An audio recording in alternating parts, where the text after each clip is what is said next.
Good afternoon, and thank you for coming to today's MWI speaker event with Dr. James Giordano. Dr. Giordano is a professor in the Department of Neurology and Biochemistry, chief of the Neuroethics Studies Program of the Pellegrino Center for Clinical Bioethics, and co-director of the O'Neill Pellegrino Program in Brain Science and Global Health Law and Policy at Georgetown University Medical Center.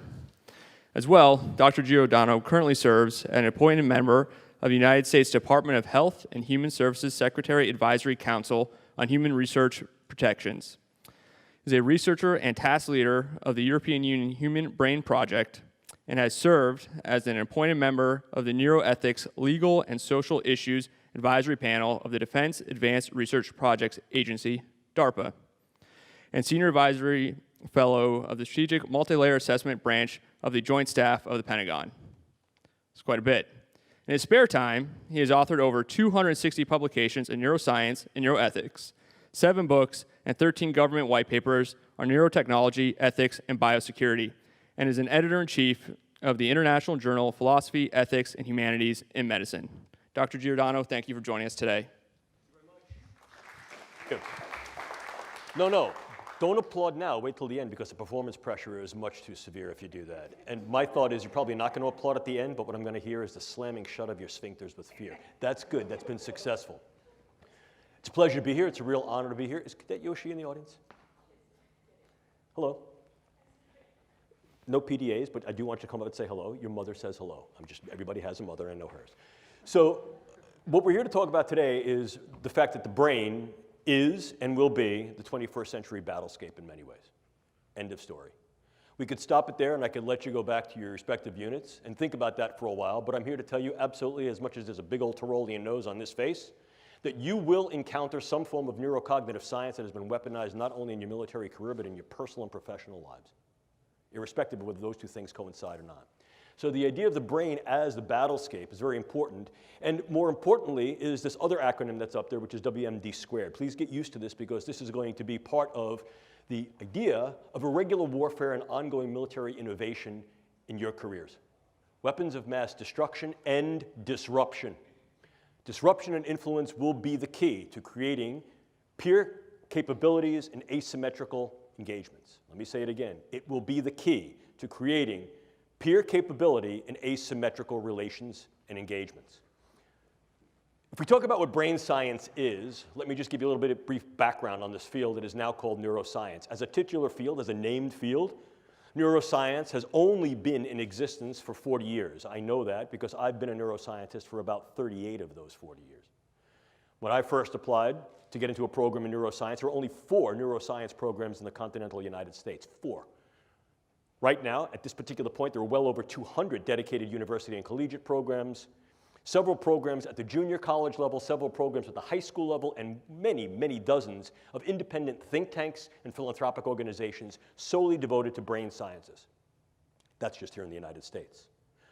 Furthermore, what becomes critically important for you to understand is that brain science is not just a United States enterprise or effort, nor is it singularly an effort of the United States allies worldwide. Increasingly, it is becoming an international, multinational, global, and independently exercised event and endeavor, which increases the capability of the brain sciences to develop not only new theories, but ever more sophisticated tools. I like this slide a lot because what it presents for you, ladies and gentlemen, is essentially a century-long history of brain science, even before it was called neuroscience. Look, let's face it, for as long as human beings were looking in some reflective pool and recognized that the thing looking back at them was themselves, there was some interest in what makes me me, what makes me think, what makes me feel, what makes me behave the way I do and you behave and think the way you do. What is my sense of self? Do I have free will, and what is the nature of that? And how can we affect that in a variety of ways that go from the non-kinetic all the way to the kinetic? If we take centenary jumps into the era of the Enlightenment, we can see the great thinkers that came before and during the Enlightenment, inclusive but not limited to people like René Descartes, pondered the idea of what that means. Cogito, ergo sum. I think, therefore I am. The inverse of the statement that in many cases was implicit but now becomes ever more explicit is what makes me think. And if I can understand what makes me think and makes you think and makes you feel, then that understanding may in fact flavor, if not directly influence, the way you and I interact. But more than that, if in fact I understand how it is that your brain does what your brain does, I may be able to access your brain and affect your brain indirectly and directly. And what this allows us to do is to create tremendous potential and possibility and probability, potential, possibility, and probability of what the brain sciences can do and will do. Remember these three letters, A, and A. Keep them as your viable mantra for the duration of this course, today, and throughout your professional careers and each and all of the opportunities that you have to interface and try to understand the power that the brain and cognitive sciences can yield. A, the ability to assess the brain and its functions. A, the ability to access the brain on a variety of levels, from the subcellular all the way to the social. And A, the ability to affect the brains and the individuals in which those brains are embodied and the ecologies in which those individuals enact, engage, encounter, from the level of the individual to the group to the community to the populational. Look at the power that understanding tools and techniques of the brain sciences afford. It's there before you on the screen. Obviously, if in fact this gives me some insight to the way people interact, inclusive of the way they may interact in bellicose, aggressive, violent, and volatile ways, and it also confers upon me certain powers to be able to influence that, alter that, change that, mitigate that, then clearly I'm able to use the brain sciences, as we have tried repeatedly in the past, to influence the postures and capabilities not only of our own individuals who are engaged in warfare, intelligence, and national security operations, but those who seek to threaten us. In other words, we can utilize these things in national security, intelligence, and defense. Please look at the timeline.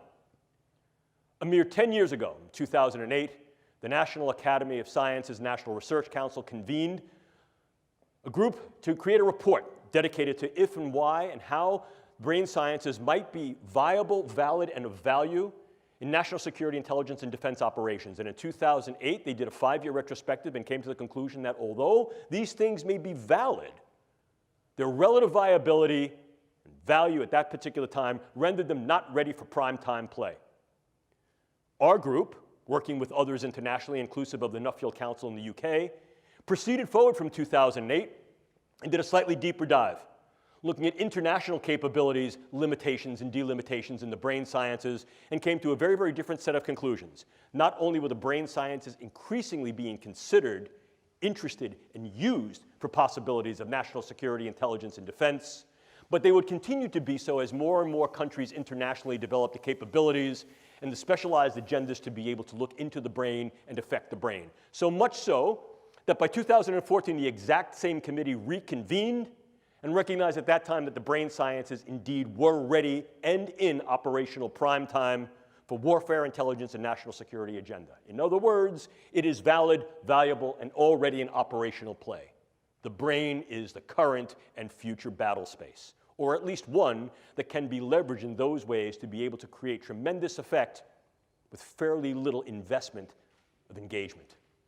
In other words, what it allows us to do is assess the brain, access the brain, and affect the brain. I'll unapologetically repeat myself throughout this lecture to drive home this point with regard to these capabilities, because each and all have gravitas importance and operational leverageability. That said, what are these techniques and technologies that have rendered this capability and, if you will, geopolitical, military, and social power? Well, I have them here before you. Generalization, we could parse them down into two discrete domains. First, the assessment neurotechnologies that do exactly as the name would imply. They are based upon various tools that we can use to assess those structures and functions of the brain that may be involved in those processes of cognition, emotion, and behaviors. Humans are tool users. Rarely, however, do we turn over a rock, look around a corner, or peer under the bed just to know what's under there. We use, at very, very least, the knowledge we have gained from turning the rock over and looking under the bed or around the corner. And very often, those things that we find under the rock, under the bed, or around the corner become tools for us to use in a variety of other engagements. Brain science, like any other science and technology, is no different. Earlier in the day at lunch, Major and I had a conversation about the viability of different types of research. Science for science's sake. Science just to know because that's where your interests lie. Oh, look, I've been an academic for well over 4 decades. And I can tell you that that kind of research is wonderful. But when that research is generated for a purpose and when it's funded and when that purpose deals with those things that are near and dear to the health, survivability, flourishing, and protection of kith and kin, then that research is operational research that has an end goal of use. This is what this is about. It's not just a question of trying to figure out what makes the brain tick in the way it's built. It's can we get in there to affect the ticking and talking, and by affecting the way that brain is built and the way it functions, influence in ways that are kinetic and non-kinetic, the attitudes, beliefs, thoughts, emotions, activities, and relative vulnerabilities and predispositions of those individuals for whom both we are responsible in terms of our own forces, perhaps to make them better, more insulated against injury, operationally protected and enhanced, and those who may threaten us. To do that, we need to intervene. So the other dimension of these neurotechnologies are interventional neurotechnologies. Now, I'm not going to bring you down the rabbit hole into what each and all of these things do, because you don't want to be a neuroscientist, and I'm certainly not going to make you a neuroscientist in an hour. But I think it becomes important to dial into a little bit more clarity and with further granularity what we're really talking about when we talk about these relative assessment and interventional technologies. In the former case, probably the one that gives the most rise to both provocation and contention, are various forms of neuroimaging, the ability to image the living brain, to be able to see what brain areas are differentially active as we engage in different thoughts, feelings, emotions, and tasks, and to then correlate the interaction of those nodes and networks with discrete patterns that occur not only in individuals, but in groups of individuals. In other words, if I can see how this gentleman's brain works, whether he's awake or falling asleep, thought I'd catch you. The idea there is that I can then understand, I'm only kidding, I can understand better, relax, I can only understand better not only what makes him happy, agitated, engaged, or tired, but I can then in some way alter my discourse to be able to make him feel happier, more engaged, and less tired. In so doing, I can take the information I have about the way a brain works, and I can put it to good use, practical use.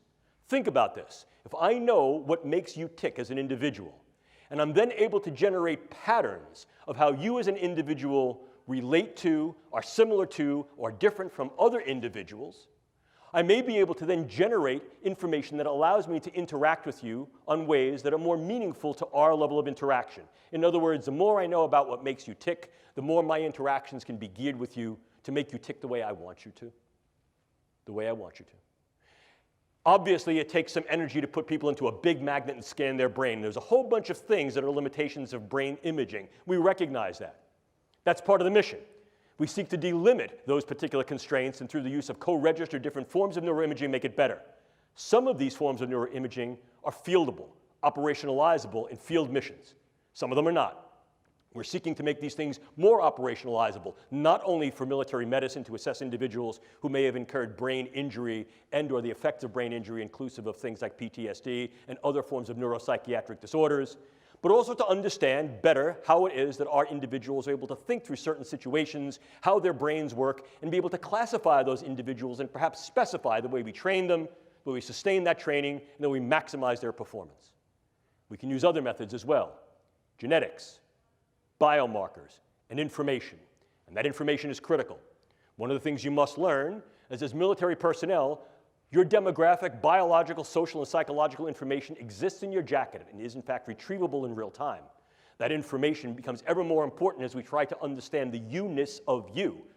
And the nature to classify that information, hold that information secure, doesn't only exist on the medical side with regard to your HIPAA records, but increasingly is becoming a concern for national security when these large-scale big databases of brain structure and function, physiology, biopsychosocial demographics become ever more available and ever more relevant to what's making you tick, what's making you talk, what's making you strong, and what's making you vulnerable.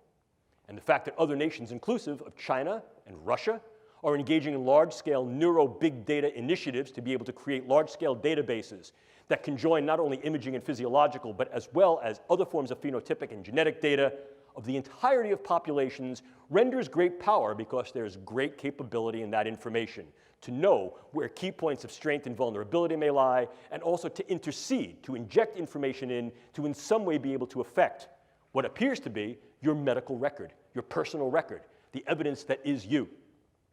And we can take that step to go one step further. The more I know about you and the more I know about the way your brain works as individuals, groups, communities, and even populations, the more I can utilize non-kinetic means such as informational means of narratives, iconographies, semiotics to influence your emotions and your behaviors.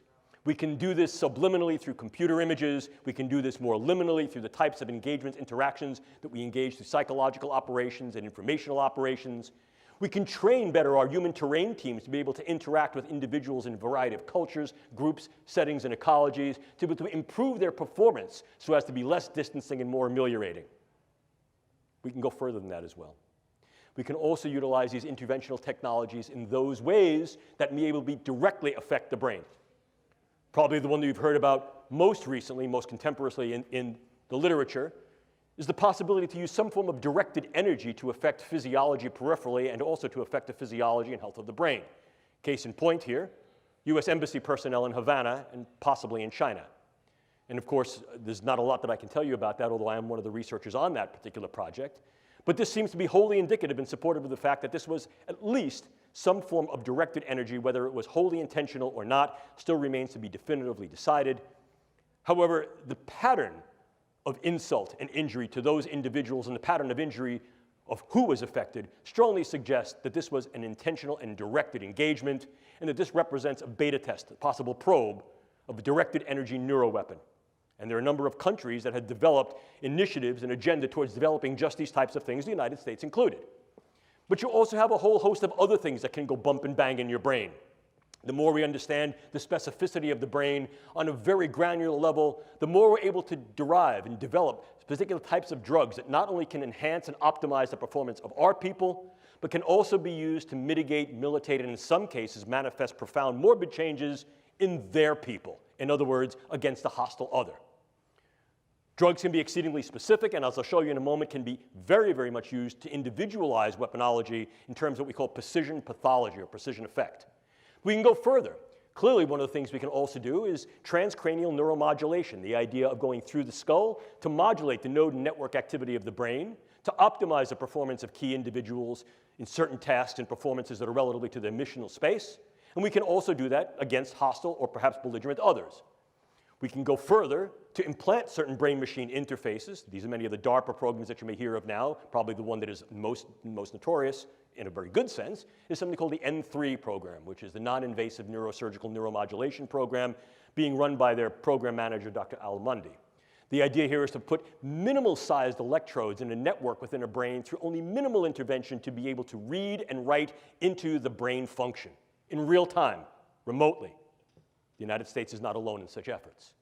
And then, of course, you also have the things that are a little bit more traditional. If we talk about things that can be operable in the biochemical space, we ordinarily talk about drugs, bugs, toxins, and ever more, we're considering devices. At the last Biological Toxins and Weapons Convention, the RevCon, it was then raised by the Australia group that we need to be a little bit more salient in our attention to those possible neurotechnological devices that may be able to be weaponized.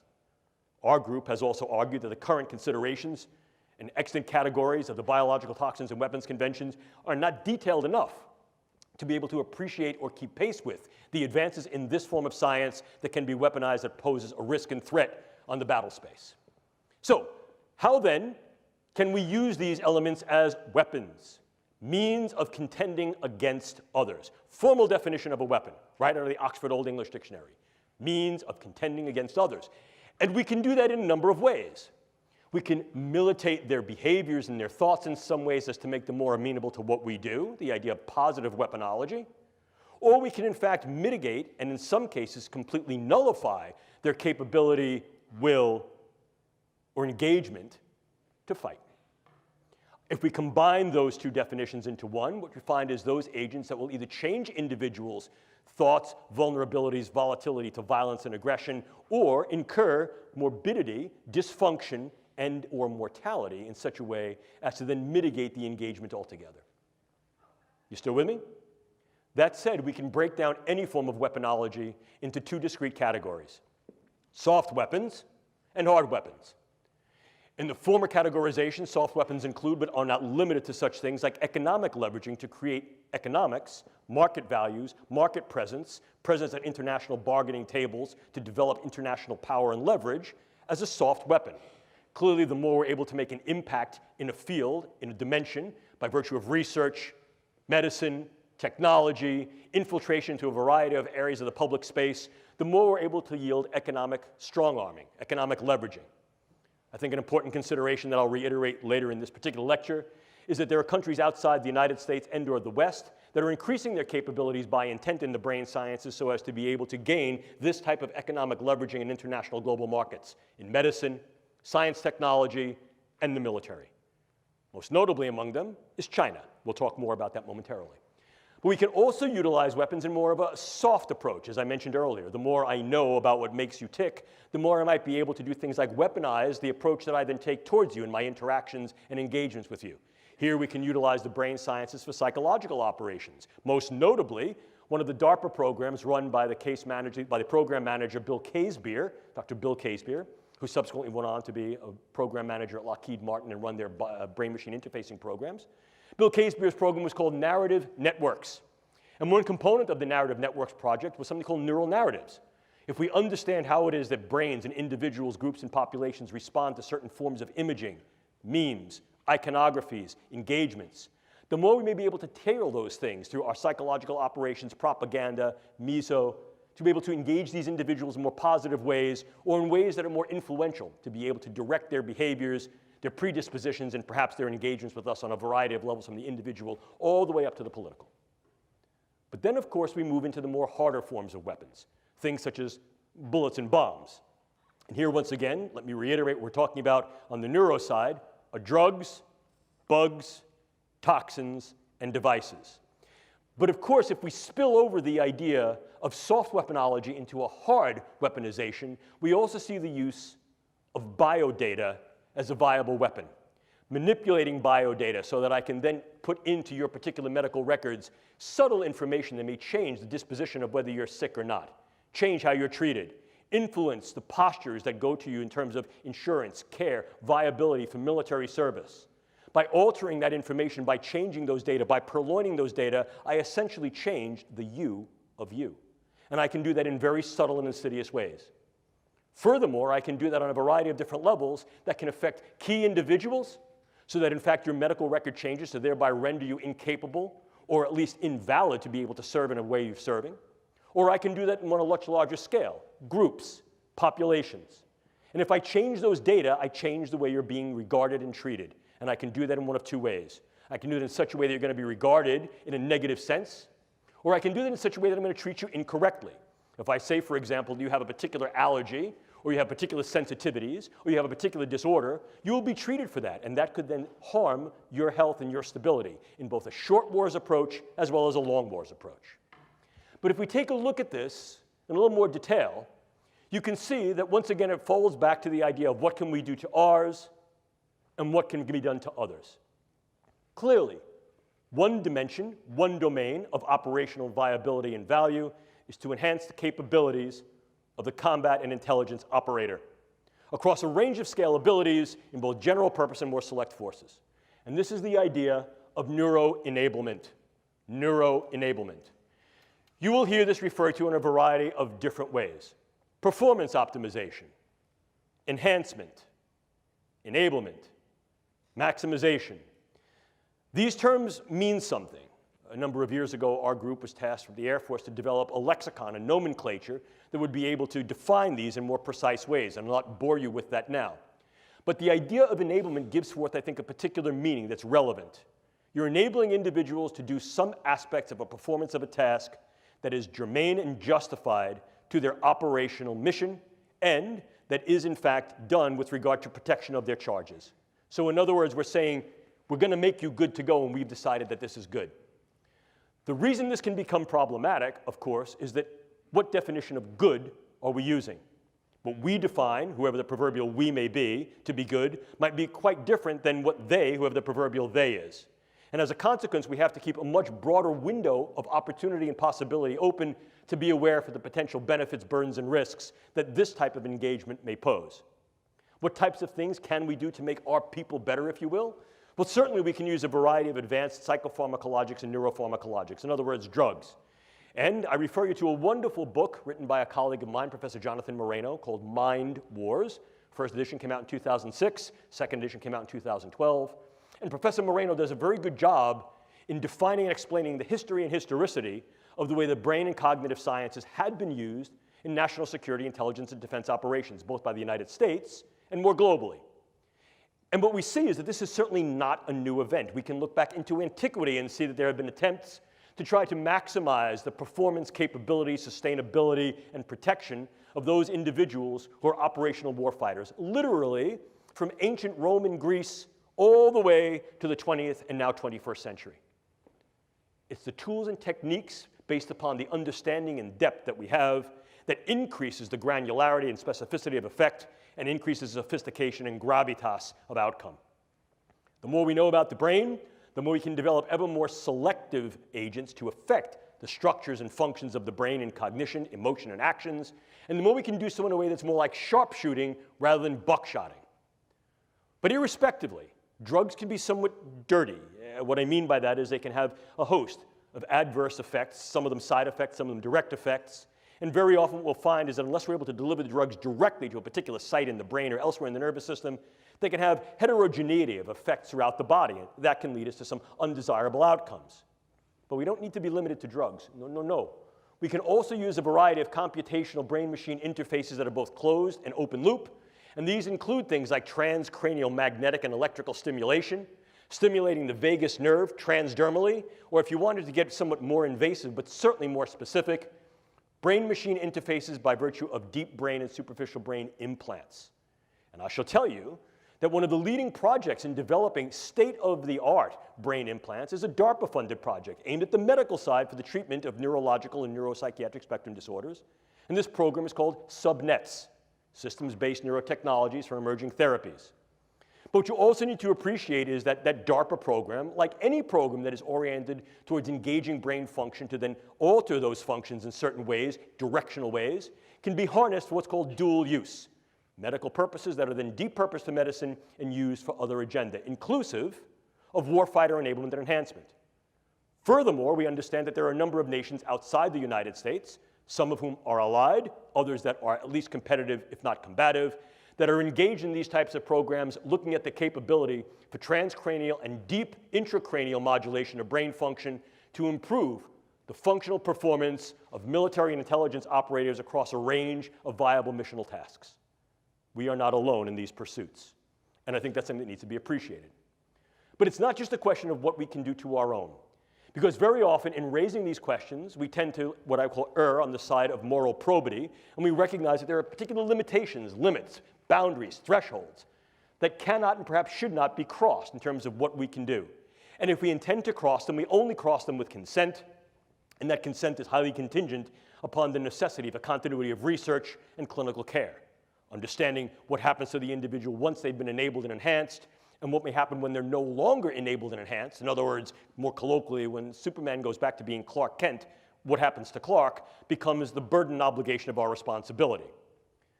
However, those ethics are not homogeneous on the world stage.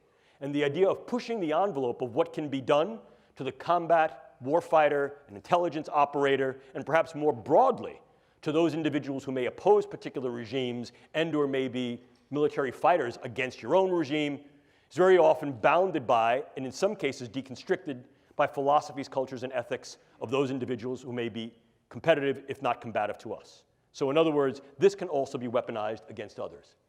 And this is where we get into the idea of novel neuroweapons. Once again, this is not necessarily new, but the momentum of this dimension of the field has accelerated as a consequence of increased understanding of the brain and increased capability to develop tools and techniques to access and affect the brain. So what are we seeing here? Well, take a look.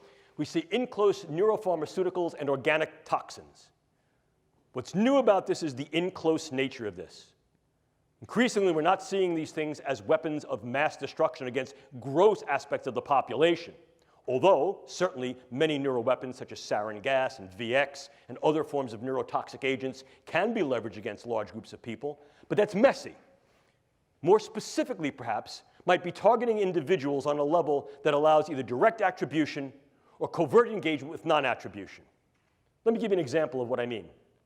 So this gentleman is the leader of some group, a political group, a social group, a combative group, and under the veil of a white flag, he and I are now to have some kind of a caucus, a meeting. And during that meeting, what I do is I lace the rim of his drink, or his pen, or his seat, or something in his immediate environment with very, very low-dose drug or toxins that are going to affect his stability. They may affect the way his brain works, and as a consequence of that, they can affect the functions of his brain, his thought patterns, his relative emotionality, and the behaviors that go along with that. One of two things might happen. He might be completely incapacitated as a consequence of this, or he may change his level of capacity and engagement so that he went into the meeting thinking, I hate this guy's my enemy. He walks out of the meeting going, I love this guy's great. Now what could happen? If in fact this is a gentleman who has charismatic, financial, elected, or dictatorial power, it may be that his followers will then follow him blindly. He came into the meeting as a leader of those followers who were bellicose, who were volatile, who were violent and aggressive. He comes out of the meeting and he tells them to change their behaviors, and they do. Or I could sever the trust. By now, he leaves this meeting, he's espousing a very different philosophical stance and orientation, and his followers no longer adhere to his precepts, his tenets, or his lead, and I fractured the relative arrangement of trust, engagement, capability that he fostered, leaving that population disrupted and vulnerable to intervention, to a coup d'etat, to a junta, to some type of insertive reassumption of leadership. You see how this can work? Furthermore, I can use this very tactically.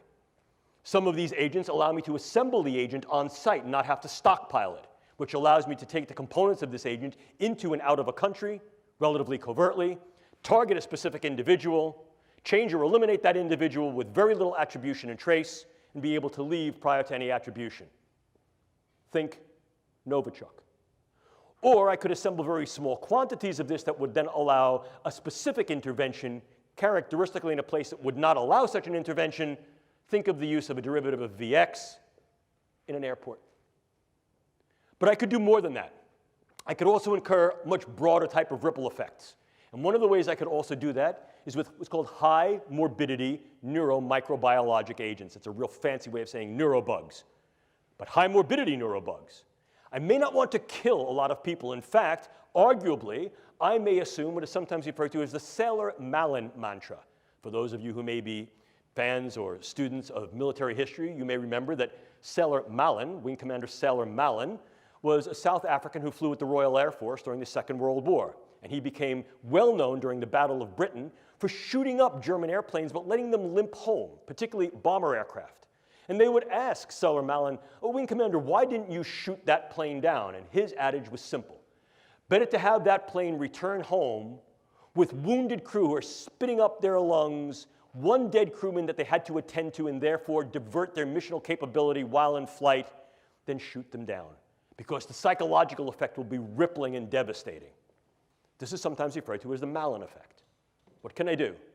I can use a particular bug that I may be able to now modify through the use of gene editing technique that is ubiquitously available and fairly easy to use to take a bug that was previously relatively benign and non-pathogenic and make that bug virulent, pathogenic, dangerous. And then what could I do? I could introduce that bug in key sites. Des Moines, Seattle, Tampa, Newark, Houston. I'd get a few people sick. I'd do it on an airplane, do it at an airport, do it at a sporting event, do it on Black Friday.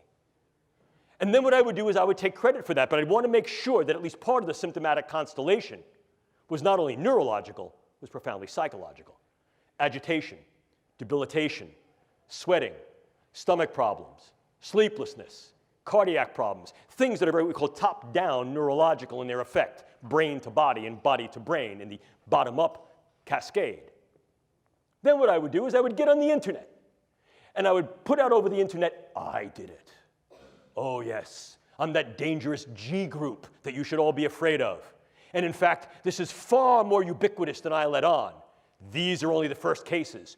I've let these buggies go all over the country, and your early warning signs are agitation, anxiety, worry, sleeplessness, stomach problems, heart problems. What have I done? I've rippled the sheets of the worried well. At first blush, I get every hypochondriac running to their physician, but at second and third blush, I get those individuals who begin to become worried that they may have been exposed to this, that their children may have been exposed to this, that their loved ones, their kin, their kith may have been exposed to this. Of course, the physicians, the CDC, the Public Health Service comes back and says, no, that's not what's going on. But I get back on the internet and I say, oh, don't you listen to that. That's fake. That's false. Your government knows what's going on. They can't do anything about it and they can't treat you. They're going to end up quarantining you. How many people would I need to affect? We modeled it. Somewhere between 12 and 240. What would be the effect? Hang on, folks. Within 41 to 45 days, we would crash the United States public health system. Crash it. In so doing, I render the United States infrastructure vulnerable, either there or elsewhere. See the ripple effect? See the disruptive effect? I can disrupt an individual from the level of their cell to their system, and disrupt individuals on a variety of levels, from individuals all the way up to the social fabric. And that social fabric may go even further. It may be geopolitical. I need you to think just for a moment, if you could, why would it be of any value at all to affect, disrupt, and disable individuals who are U.S. Embassy personnel in Havana? When did it happen? What was happening? What would be the benefit in fracturing a growing economic, political, and social trust in that part of the world? Who would benefit? What would be the long-term effects, for example, of at least indicating that U.S. Embassy personnel and Foreign Service personnel are vulnerable to these types of threats? Could you, in fact, pair the threat with some type of conditioned stimulus? So now what you're able to do is to evoke a response in the worried well. I only offer possible suggestions for your speculation and your consideration, if you will. We can even go further. One of the newest developments is that nanoparticulate matter can be stabilized for distribution. If you're not aware of what nanoparticulate matter is, it's that matter which exists on a scale of 1 × 10⁹. Very, very small. Smaller than a cell. And we can manufacture materials that have discrete properties that can be controlled by virtue of bioengineering and their physical chemistry. To auto-aggregate, to be able to aggregate in particular areas based upon their biological and or chemical sensitivity. But now we go one step further. Most recently, just a few weeks ago, it was announced that you could then aerosolize nanomaterials. And go one step further, I can create small robotic units, controllable robotic units at the nanoscale, and that these too can be aerosolized to create a nanoswarm of biopenetrable materials that you cannot see, that can penetrate all but the most robust biochemical filters, that are able to integrate themselves through a variety of membranes, mucous membranes, and wherever, mouth, nose, ears, eyes, can be then uptaken into the vascular system to create clumping, can affect the vascular system of the brain, or can directly diffuse into the brain space, and these can be weaponized. And they can be done in such a level that their presence is almost impossible to detect, and as such, the attribution becomes exceedingly difficult to demonstrate. How much of this material would I need? Take a look. This is the front of my pen. This amount of nanomaterial, if be able to maintain and sustain with regard to its deliverability and aerosolization, could in fact affect all of you, or based upon where I come from, New York City, all yous. Look at this. Look at this. I'm carrying that material. Would you see it? Would I have to lug a giant weapon into the room? No, I wouldn't. And what if, in fact, I utilize some form of an unmanned aerial device or unmanned ground device as a delivery vehicle? Something like a drone or a bug. Could I do something with that? But let's keep going. Could I also utilize a whole host of devices to be able to affect individuals close in, for example, during interrogations, during social engagements, during human terrain team engagements, or more remotely, in a room, in a theater, in an airplane, in a bus, in a store, in a mall? The answer is increasingly yes. So this then represents for us both a challenge and an opportunity. The challenge is that increasingly what we find is that neuroscience and technology is relatively easy to obtain. Many of the things that I've just spoken to you about are viable and obtainable directly to the consumer or directly to the scientist. We also know that many of the products that are available direct to consumer can be easily modified to create things that have a much higher weaponization potential. But more than that, we also recognize that there are dedicated efforts on the part of nation states and even groups of non-state actors and increasingly virtual nations that are using virtual currencies to fund research efforts in these areas. I'd like to think that I'm a smart guy talking to a bunch of very intelligent individuals, but let's face it, we're not the only smart people in the world. And if we're thinking this way, there are plenty of other people who are thinking this way too. Some of them are our allies, some of them may be our competitors, and some of them are combatants and hostiles. And this is, in fact, the reality. Furthermore, we recognize that the goal, particularly among the actions of the United States and her allies, is to fight for right and honor, but to keep our own honor clean, to take the moral high ground, if you will. And indeed, that has been the case in the majority of the United States engagements throughout our history. However, one of the things that may creep up here is that there's something of an abrogation, a prohibition, a proscription against engaging this type of research and its possible translation in the civilian sector. You heard earlier in the very nice introduction that Captain Bender afforded me that I've had the opportunity to work with the European Union Human Brain Project, specifically as a task leader for dual-use brain science. And one of the considerations that grew out of that was that absolutely none of those projects in the Human Brain Project, again, a multinational effort, can and should be uptaken into warfare, intelligence, and national security agenda. That's viable enough. The idea there is that these things should be used for only peaceful means. However, this also creates a challenge. And the challenge is simple. If, in fact, I choose not to train in particular ways, I choose not to train 3 days a week, if, in fact, those individuals who may choose to then conflict with me will then train in the ways that I do not and train on the days of the week that I will not, they may opportunize a select advantage. What do we do about that? Again, I think it becomes at least a problematic issue for discourse because we recognize that in many cases the civilian sector not only is not amenable to engaging in this type of research, certainly many are, but in some cases should not engage in this type of research for those very proscriptions that I had alluded to momentarily. However, the question then becomes, how do we appreciate the international challenge, risk, and threat that the advancements of the brain sciences and cognitive sciences offer for global weaponization with the brain as the next battlescape? Clearly, it defines some type of a solution space, and there have been those that have posited, myself included, that there should be more directed, more detailed, and more dedicated government efforts in this particular domain, so able to advance the brain science in ways with sustainable funding to understand what the potential risks and threats are, and to develop a stance of preparedness. This becomes increasingly important when we take a look at those countries that have notable and identified programs of high level of investment of GDP and or other levels of economic investment to advance the brain sciences in those ways that are either directly usable or have some, what I would call, explicit dual use capability. An important consideration that I want you all to bear is that current estimates based upon trend analysis is that by 2025, greater than 50% of research, development, test, evaluation, and possible use of brain sciences in general will occur outside the West. Outside the West. Furthermore, we understand that there has been a directed effort in China to be able to engage the current and future 5-year plans, to be able to advance brain science in those ways, to be able to have a higher level of gravitas with regard to the research, its capability, and its translation in medicine and other agenda, inclusive possible dual use and direct use within warfare, intelligence, and national security. This creates opportunities for research tourism, medical tourism, and market capture.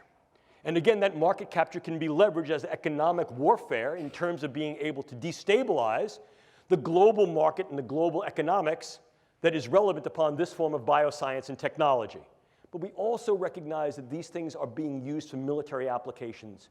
Certainly, there are directed opportunities and directed agendas for doing that within China. We also recognize that there have been activities and directed initiatives in the former Soviet Union that have now been translated and perpetuated into the current Russian infrastructure of biomedical science for military purposes.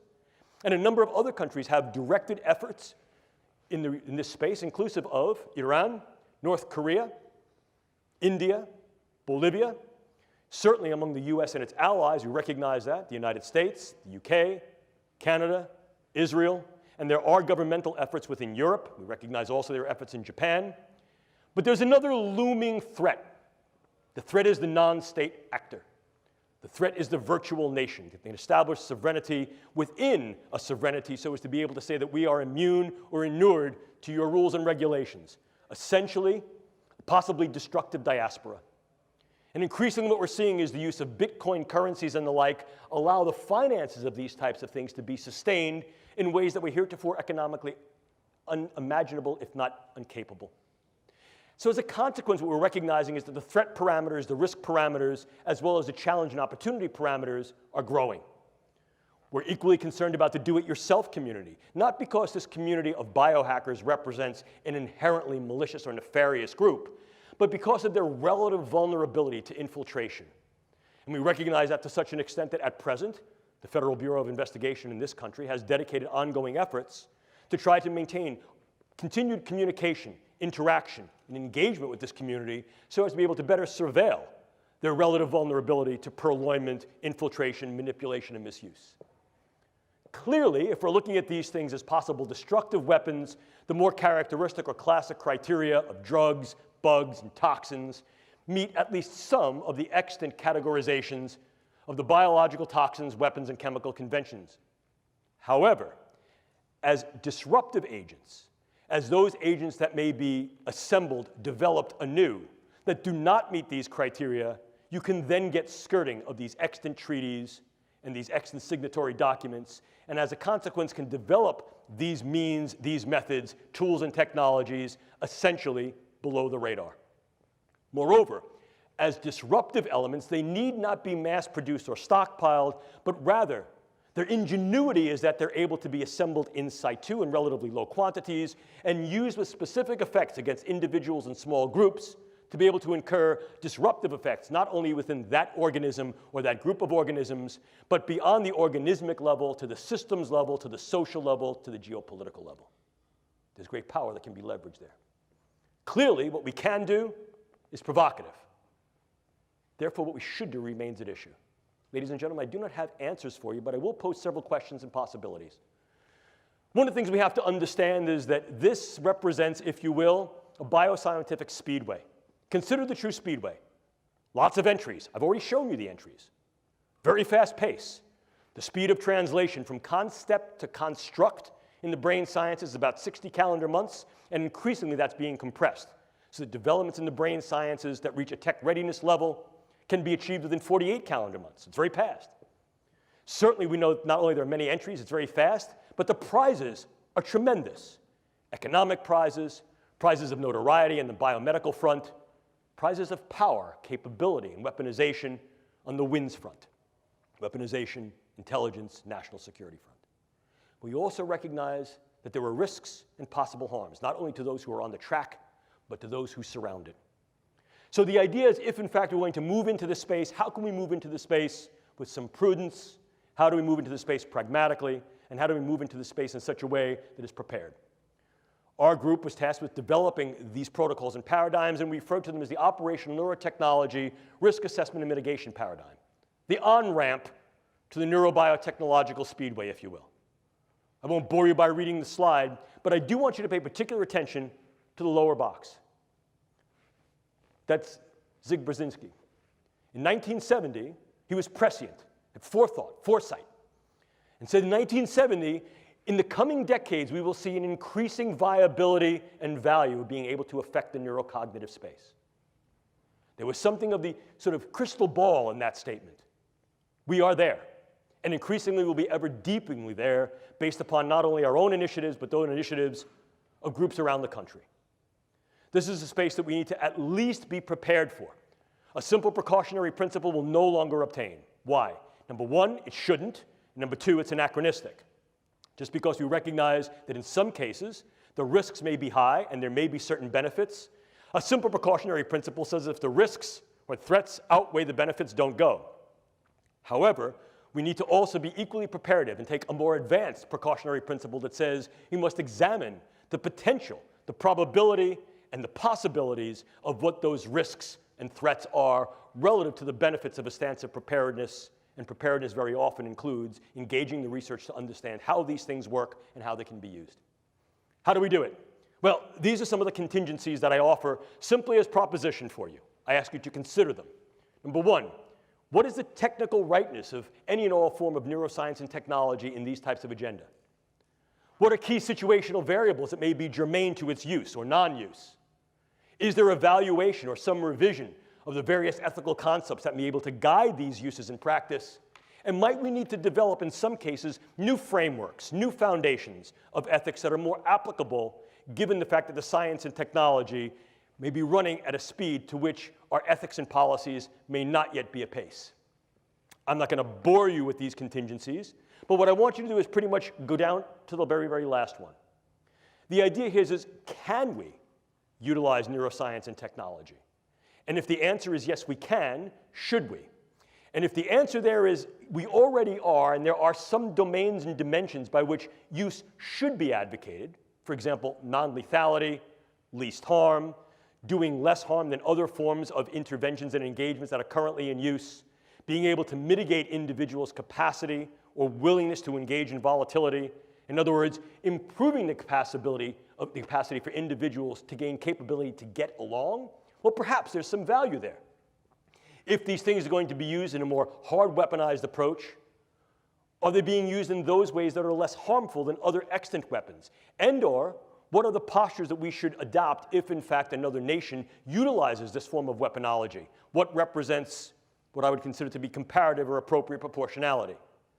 And ultimately, if, in fact, we're going to move into this space, and I think we are moving into this space realistically, not only now, but ever more in the future, we have the obligation and responsibility to assess whether or not the contingencies for consent to treat our own people are in place. In other words, if there are things we're going to do to optimize the performance and capabilities of our own personnel, and if there are things that are being done on the world stage, inclusive perhaps by us and our allies, that could mitigate, affect, or manifest change in other personnel, are we prepared to accept those responsibilities? The responsibilities for ongoing research, the responsibilities for ongoing clinical care, not only of ours, but internationally, because of the role that the United States and our allies plays, and because of the need to take an upstanding moral front with regard to the fact that as we develop weapons, and as weapons are developed by us, our allies, and by others, the preparedness stance says we must also be equally assumed, equally in position to be able to not only counter those weapons, but mitigate and treat the effects that those weapons incur. And in fact, historically, very often what we've seen is that that has been the interesting march of science, technology, and medicine, where advancements in medicine very often arise as a consequence of the possible utility of various forms of science and tech to be weaponized and the damage that they incur. But the question still comes up, ladies and gentlemen, what ethics shall we use to guide research, test, development, and perhaps utilization of neuroscience and neurotechnology in these agenda and initiatives? Clearly, here in the United States, as with any open society, our military has relative transparency to the polis for our intents, our goals, and our operations. Absolutely, certain things are held confidential and classified. You don't show the other team your playbook on Friday and expect to win the game on Sunday. Yes, of course. And information we may understand about what they're doing by virtue of our deep and our intermediate surveillance may also be kept close to the chest, if you will. But the transparency of military intent, operations, goals, and interventions here in the United States has been paramount to the nature and fabric of our infrastructure, our politics, and our government. And the same is true for our allies. So at least part of this needs to be at least relevant to, afforded by, and guided through civilian ethics. Why? Because in many cases, it is the civilian institutions that to date have been involved in at least some of the research and development that can be uptaken into dual or direct use agendas. And as such, these things are subject to, and I think validly subject to, civilian ethics of science and technology or biomedical ethics. But if we move increasingly away from that, if we say that indeed the proscriptions and prohibitions, such as those that are being proposed and leveraged by the European Union Human Brain Project and throughout the world by things like dual-use research of concern treaties, such as that which was developed at ASILMR, are taken to heart, And civilian agencies, institutions, and organizations are essentially sort of debanded, disbanded, debarred from their engagement in these types of activities. Who then will uptake the torch? Increasingly, there's been some interest, consideration, and real discussion as to reinvestment in government agencies and government-sponsored agencies that are specifically and explicitly dedicated to these pursuits. So to avoid any confusion what the intent is, and to also avoid any confusion as to who's doing what. We don't want to get another scenario, such as we do with Robert Oppenheimer looking at the first test of the atomic bomb and going, "What have I done? I am death." Dr. Oppenheimer, what did you think you were doing? We don't want to have those confusions. We want to make sure that, in fact, those who engage the brain sciences for biomedical purposes of wellness, lifestyle, and enhancing the human condition are not necessarily confused with those who may then uptake these things into WIN's agenda. But if that's the case, and these things are moving more into governmental institutions, organizations, and initiatives, are civilian ethics even viable any longer? And if we engage military ethics, what military ethical principles will we engage? The use, development, research, surveillance of these particular things for just war? And if, in fact, these things are not used in a strictly warfare fashion where war is declared by the use of these agents, yet they still tend to be bellicose or disruptive, can we then say that we can justify their use? In other words, not just a just war, but their just use within this frame of conduct, whatever this may be. And/or can we revive another older and less known tradition, which is called jus contra bellum, which is justification for the use to prevent warfare. Here, the use of the neurocognitive sciences and intelligence, human terrain teams, psychological operations such as narrative networks, may be viable to de-escalate the volatility and vulnerability towards violence and combativeness.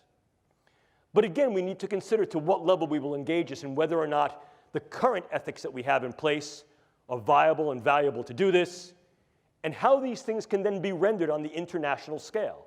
Because if, in fact, this is going to demand the multinational global discourse that it will, then clearly the global relevance of any ethical approach needs to be considered. And ethics very often is said to have a big mouth but no teeth, but policies and international law has choppers that can, in fact, be retributive and can bite. What do these developments then incur for ongoing iterations of the Biological Toxins and Weapons Convention, as well as other treaties, policies, and international laws that may help to guide, direct, if not regulate and govern the use of these particular implements? So the situation we're faced with, ladies and gentlemen, is as follows. As we begin to untangle the Gordian knot of the brain through the development of neuroscience and technologies, we've come to the precarious position of opening the proverbial can of worms of if, how, in what ways, to what extent, and when these techniques and technologies will be used in weaponized intelligence and national security agenda. I submit to you, ladies and gentlemen, that can has already been opened. It'll be our job, and increasingly your job, to be able to navigate this new terrain, this brave new world, and what it incurs. This is Atlas. And the idea of Atlas was that Atlas balanced the integrity and well-being of the world upon his shoulders. I disagree. Atlas of the 21st century, as you see here, balances the world upon her head. What we know about the brain, what we're able to do with the brain, and of all those organisms that are embodied and have one that exist in their various environments, cultures, and ecologies. Because the brain sciences and its technologies confer tremendous capability of knowledge, intervention. With tremendous capability comes tremendous power. And with tremendous power comes great responsibility. Look, that phrase is good enough for Spider-Man, certainly was good enough for Goethe and Nietzsche, certainly good enough for me, and I hand that off to you. Because, ladies and gentlemen, as I started this, neuroscience puts the brain at our fingertips. Whether that's to help, to heal, or to harm, is simply the effect of the human condition and how we put this to play.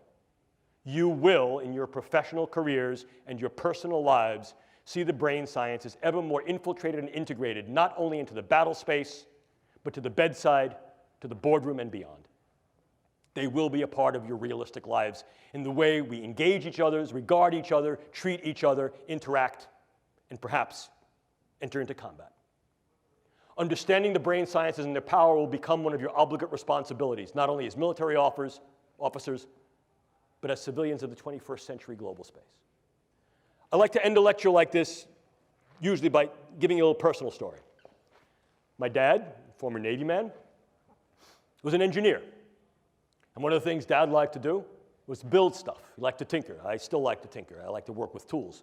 And my dad was a really bright guy. One of the things he did when I was a kid, he'd come home every month and bring me a new tool, teach me how to use it. So that in fairly short order, as a young kid, I became pretty adroit, or at least I thought I was adroit, with using tools. And with all of the impulsiveness and zeal of youth, getting a new tool with only partial knowledge, I remember one day Dad came home and he said to me, "Jim, here's a brand new tool." And I took it from him. I said, "Thanks, Dad," and I went to go running off. My dad put his hand on my shoulder and he said, "Jim, slow down. Measure twice. Cut once. Sometimes you can't go back." Ladies and gentlemen, these are the brain sciences. They can and they will increasingly be used in national security, intelligence, and defense agenda globally. We need to measure twice and cut once and make sure that the cut that we make is one that is for good, one that is for right, and is one that does not cut our own throats or the throats of others in those ways that are irreparable. I leave you with my father's wisdom. These are some of our white papers that we've submitted to the Strategic Multi-Layer Assessment Group of the Joint Staff of the Pentagon. I can make these slides available to you. These are now all open domain and available to your perusal. If you're interested in some of our ongoing work by my research group, I provide you with some of our own work. And this is the part of the lecture, I'm going to look right at the camera, that is the unabashed self-promotional plug. If you're really interested in this, I've only had the wonder and opportunity to engage with you for about the past hour or so. If you're interested in going further down the rabbit hole and reading about this in greater detail, granularity, and specificity, I recommend this to you. Not because I'm going to go out and buy the new Maserati when you all buy the book, but because I'm very proud of it. And I'm proud of it not because I wrote it, because I only really contributed a couple of chapters. I'm proud of it because bringing this together was a multi-year effort that grew out of a set of, at first, somewhat sensitive but unclassified and some classified conferences that we had that were then subsequently declassified, and then also brought together international leaders in the field of military science, bioengineering, neuroscience, philosophy, ethics, and law to provide their perspective, their lens, their vision and voice as to what's going on in this domain at this point, with some speculation, vision, and proposition as to what may need to go on in the future, so he's able to opportunize the capabilities of the brain sciences and meet and be prepared for the challenges that it offers in this space. At this point, I'd like to thank you all for your attention. I hope I haven't bored you. If you wish to get in touch with me, feel free. Just put in your subject line USMA, so I don't think you're trying to sell me Viagra. Not that I wouldn't buy it, but this way I know where it's coming from. If you want to ask questions, you have some time to do that now. If you don't get to your questions, feel free to email me. I will email you back. It may not be that day or even that week because I may be busy or traveling, but I will, in fact, email you back because that's my obligate responsibility to you. Thank you, ladies and gentlemen, for your time. Appreciate it.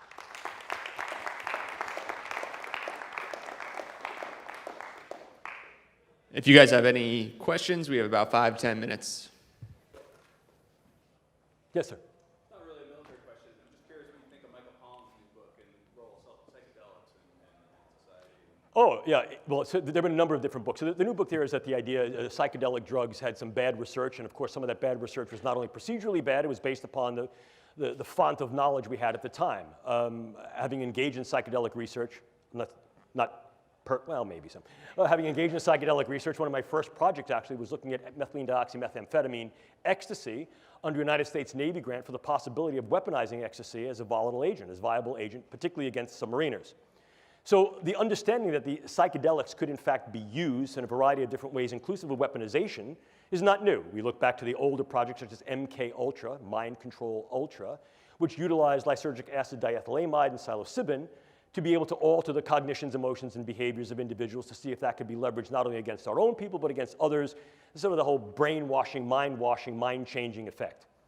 However, one of the things we've come to recognize is that the mechanisms of these psychedelic agents is far more specific than we thought, and in fact, can be incurred at far lower doses than were heretofore attempted either experimentally or in social practice.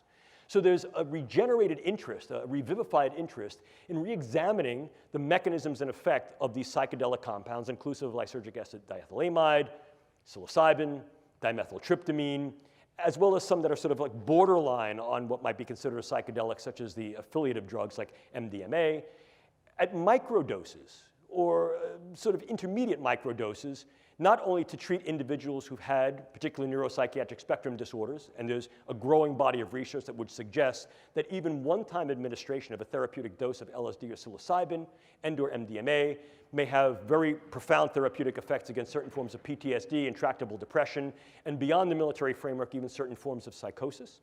We also recognize that these things may be useful in treating forms of TBI, treating other forms of psychiatric and neuropsychiatric disorders, and may also be viable as performance enhancers, particularly if given in a very specific regimen at a very controlled dosimetry.